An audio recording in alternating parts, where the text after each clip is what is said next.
अस्सलामुअलैकुम, आप देख रहे हैं की न्यूज एचडी। मैं हूं हारिस अली शाह गिलानी। चलते हैं आज की हम खबरों की तरफ। ताज़ा तरीन खबरों से बाखबर रहने के लिए हमारा चैनल सब्सक्राइब कीजिए। रुक करेंगे साहिवाल का।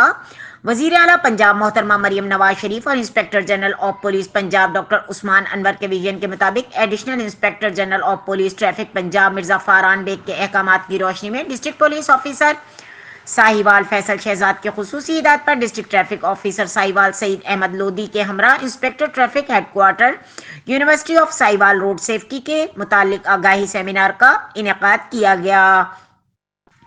तलबा और तालबात को लेक्चर देते हुए कहा कि हेलमेट और मोटरसाइकिल चलाने के लिए ड्राइविंग लाइसेंस का होना इंतहाई जरूरी है। हुकूमत पंजाब की तरफ से दी जाने वाली सहूलियत से फायदा उठाएं। मोटरसाइकिल के लर्नर परमिट के फौरी बाद इसी वक्त अपना ड्राइविंग लाइसेंस हासिल करें और मोटरसाइकिल चलाते वक्त हेलमेट का इस्तेमाल लाजमी करें। हेलमेट हादसे की सूरत में सर की चोटों से महफूज रखते हुए मौत और माजूरी के खतरात से तहफ़्फ़ुज़ और जमानत है।